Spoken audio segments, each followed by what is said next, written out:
जय माता दी।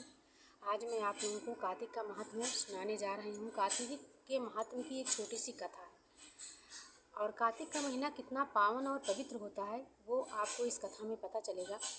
और कथा ये है कि एक ब्राह्मण था और एक ब्रह्माणी, दोनों पति पत्नी रहा करते थे किसी नगर में।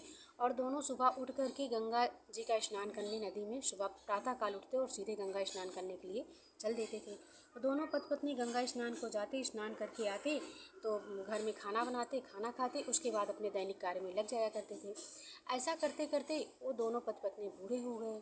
वो जो ब्रह्माणी थी वो बेचारी जब आती, गंगा स्नान करके लौट के आती तो थक जाती थी और थक जाती उसे खाना बनाने में दिक्कत होती थी। तो अपने पति से बोली, उन्हें संतान थी, उन्हें कोई औलाद नहीं था, तो अपने पति से बोली कि यदि मेरे कोई बेटा या बहू होती तो मुझे कितना सुख मिलता। मैं गंगा स्नान करके आती, मेरे लिए खाना बनाए रहती, मैं खाना खाती और मेरा हाथ पैर दबाती, बहुत ही आनंद मिलता। तो ब्राह्मण बोला, ठीक है, तुम्हें बहू का ही सुख चाहिए तो तुम ऐसा करो कि मेरे एक छोटे से कपड़े में तुम आटे की पोटली बांधो, उस आटे की पोटली में 5-7 अशर्फियाँ रख दो, मैं तुम्हारे लिए बहू लेके लौटूंगा। तो वो ब्राह्मण की पत्नी ने वैसा ही किया। आटे के कपड़े में आटे की पोटली बांध दी, थोड़ा सा आटा डाल के उसमें 5 मोहर सोने की डाल दी। अब वो ब्राह्मण देवता ले कर के चल दिए।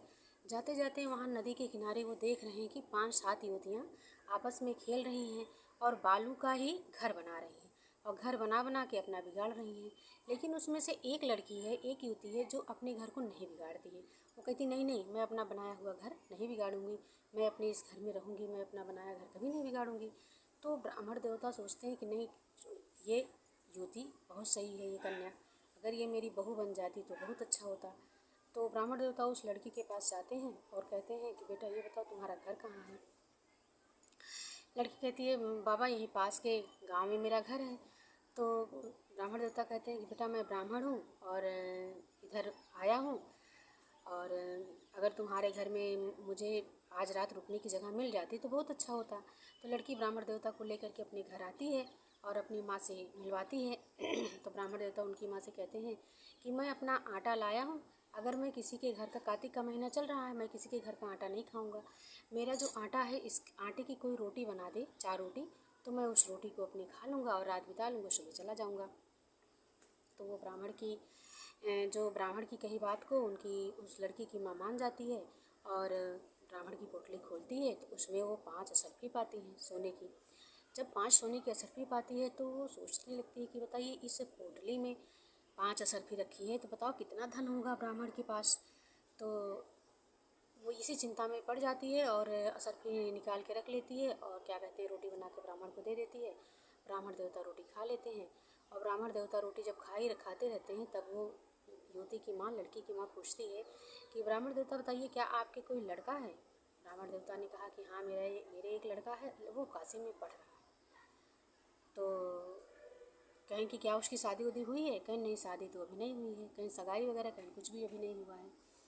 तो कहें कि अगर आप मेरी लड़की के साथ अपनी लड़के की शादी करना चाहें तो उचित रहेगा।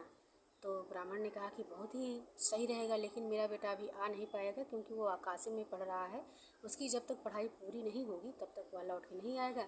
अगर तुम्हें अपनी कन्या को मेरे संकल्प के द्वारा मेरी बहू बना के भेजना हो तो तुम मेरे साथ भेज दो। तो वो जो कन्या की माँ रहती है वो सोचती है कि मेरी बेटी संपन्न घर में जा रही है, सुखी रहेगी, लड़का आज पढ़ने गया है, कभी न कभी तो पढ़ाई पूरी होगी, लौट के आएगा ही काशी से, तो मेरी बेटी राज करेगी। तो वो संकल्प कर लेती है, बहू के रूप में ब्राह्मण देवता संकल्प करवा लेते हैं और उस युवती को लेकर के घर आ जाते हैं। जब घर आते हैं लेकर के तो दरवाज़ा खुलवाते हैं, ब्राह्मणी को बुलवाते हैं कि देखो मैं तुम्हारे लिए बहू लेके लौटा हूँ। तो ब्राह्मणी बोलती है, अरे मेरा बेटा तो अभी नहीं, बेटा ही नहीं है तो बहू कैसी। तो ब्राह्मण देवता कहता है, बेटा नहीं है तो क्या हुआ, बेटा तो पढ़ने गया है, बहू तो आई है।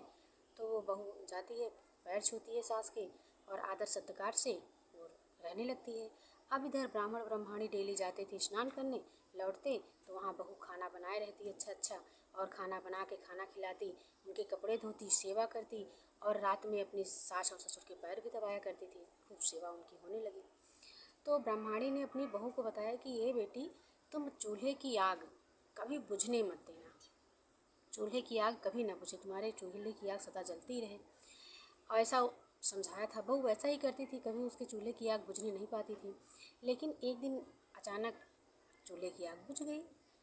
तो बहू दौड़ के गई पड़ोस में आग मांगने कि बहन मुझे आग दे दो, मेरे चूल्हे की आग बुझ गई है। मेरे माता पिता सास ससुर आते होंगे तो मैं उनके लिए क्या कहते हैं अभी खाना नहीं बनाई हूँ, थके हारे आए होंगे, गंगा स्नान करके आएंगे। तो वो हंसने लगती है पड़ोसन कि कौन से सास ससुर तुम्हारे सास ससुर के तो कोई औलाद ही नहीं है और तुम्हें क्या कहते हैं झूठे बहू बना के लाए हैं। कहती नहीं नहीं, उनका लड़का काशी पढ़ने गया है, आएगा पढ़ाई पूरी हो जाएगी तो कह नहीं, उनके कोई औलाद नहीं है, तुम्हें झूठ बोल रहे हैं। और तुम नहीं तो तुम ऐसा करके देख लो। वो भाई किसी पड़ोसन अगर किसी को सिखा दे तो ज़रूर इंसान मान जाता है। तो उसके धीरे धीरे बात समझ में आ जाती है। तो वो कहती है, तो पूछते ही बताइए तो क्या करें। कहन तुम ऐसा करना, आज तुम जाना अपने सास ससुर को जली जली रोटी बना के देना और खीर की कलछुल दही में, दही की कलछुल खीर में ऐसे लगा के दे देना सब खाना इधर उधर करके। तो बहू जाती है, ऐसे उल्टा सीधा सारा काम करती है और इसमें जली जली रोटियां देती है और खीर की कलछुल दही में ऐसे मिला के और दाल की कलछुल खीर में ऐसे मिला के खाना परसती है। सब ऐसे अजीब टाइप का। तो वो दोनों पति पत्नी खाना देखते हैं। कुछ उनके मन में विचार आता कि क्या बात है, बहू ने आज ऐसा क्यों किया। लेकिन वो ससुर तो कुछ नहीं बोलता है। सास कहती है बेटा ये आज तुमने क्या कहते हैं जली रोटी क्यों बनाई है। तो वो कहती है कि जो खा बना है वो खा लो और क्या कहते हैं जो बन पाया वही बनाए हैं, मतलब क्रोध में बोलती है। तो उन लोगों को कुछ अजीब टाइप का लगता कि हो ना हो कोई बात है, जो बच्चा आज इस तरीके से हो गया, थका हो, बीमार हो, कोई बात हो सकती है। तो वो दोनों खा जाते हैं, खा पी के लेट जाते हैं। और उस दिन वो रात में ना कपड़े धोती है ना उनके पैर दबाने जाती है। चलो कोई बात नहीं, रात बीत जाता है, सुबह फिर वो लोग स्नान करने को जाते हैं। जब स्नान करने को जाते रहते हैं तो पड़ोसन ये भी सिखाई रहती है कि तुम उनके 7 कमरों की चाबी मांग लेना, क्योंकि उन 7 कमरों में जो बहू की सास रहती है उस 7 कमरों में ताला लगा के रखती है। कहते हैं तुम अपने उस 7 कमरों की चाबी मांग लेना। तो वो जिद करने लगती है कि आप जा रहे हो, मुझे अपने 7 कमरों की चाबी दे के जाओ। सास मना करती बेटा क्या करोगे 7 कमरों की चाबी। कहीं नहीं मुझे चाहिए, आप जा रहे हो, मुझे 7 कमरों की चाबी, मैं देखूँगी इसमें क्या है। ठीक है, वो लोग दे देते हैं, दे करके चले जाते हैं गंगा स्नान करने। तो वो जब 7 कमरों को खोलती है तो उन कमरों में पहले कमरे को खोलती है तो इसमें सोना पाती है, फिर चांदी पाती है, फिर अन्न पाती है, फिर ऐसे मतलब पूरे कमरे में कुछ ना कुछ अन्न धन भंडार से भरा रहता है। और सबसे आखिरी जब वो 7वां कमरा खोलती है तो उसमें वो देखती है कि गंगा यमुना उसके घर में उस कमरे में बह रही हैं। शंकर जी, माँ पार्वती, विष्णु जी, लक्ष्मी जी वहाँ पे वास कर रहे हैं, गणेश जी बैठे हुए हैं, कार्तिकेय जी बैठे हुए हैं और तुलसी का बिरवा भी लगा हुआ है। और एक चौकी पे बैठ करके एक युवक माला जाप कर रहा है। तो वो कमरा देख करके एकदम चकित रह जाती है और कहती है कि युवक से पूछती है कि आप कौन हो। तो युवक बोलता है कि मैं तुम्हारा पति हूँ। तो वो औरत जो है जो औरत रहती है बहू, वो खुश हो जाती है और खुश होकर के आती है, जल्दी जल्दी खाना बनाती है, अपने सास ससुर को खिलाती है और खिलाने के बाद अपने सास से कहती है कि माँ आपको, पैर भी दबाती है, खूब सेवा करती है। कहती है माँ आपको कहीं जाने की ज़रूरत नहीं है, आज अपने घर में ही गंगा यमुना बह रही हैं। भगवान शंकर जी, माँ पार्वती, विष्णु जी, लक्ष्मी मैया, गणेश जी, कार्तिकेय जी सब अपने घर में ही मौजूद हैं। तुलसी जी का बिरवा सब अपने घर में ही मौजूद है, तो आप उतनी दूर क्यों स्नान करने जाती हो। तो वो सास कहती है बेटा हमें तो नहीं पता है। कहीं नहीं, चलिए मैं आपको दिखाती हूँ।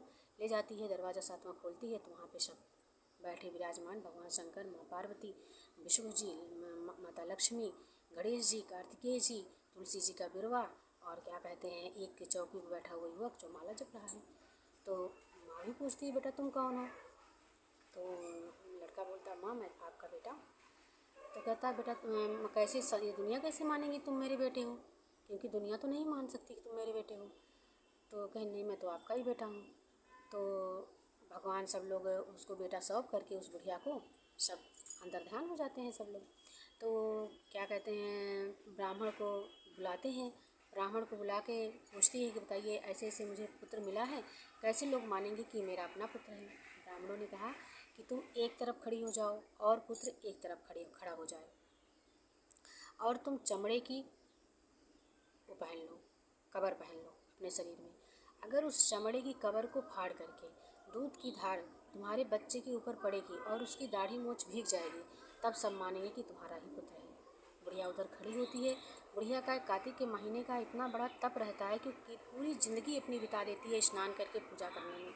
इतना तप रहता है कि जब वो उधर खड़ी होती है और सब लोगों के सामने जैसे उधर खड़ी होती है तो उसके दूध की धार चमड़े को फाड़ते हुए उस बच्चे के ऊपर पड़ती है और उसका सारी दाढ़ी मूंछ भीग जाता है। इससे सब लोग उस बुढ़िया के सत्य पर और ब्राह्मण के सत्य पर प्रभावित हो जाते हैं और विधि विधान के अनुसार अपनी बहू और बेटी का विवाह करके संपन्न करके अपने घर में लाते हैं और सुखीपूर्वक रहने लगते हैं। कार्तिक का महात्मा ऐसा ही है। कार्तिक के महीने में जो भगवान विष्णु की माँ तुलसी की सेवा करते हैं, पूजा करते हैं, स्नान करते हैं, भगवान उनकी सारी मनोकामना पूर्ण करते हैं। बोलो सियावर रामचंद्र की जय, श्री विष्णु भगवान की जय, माँ तुलसी मैया की जय।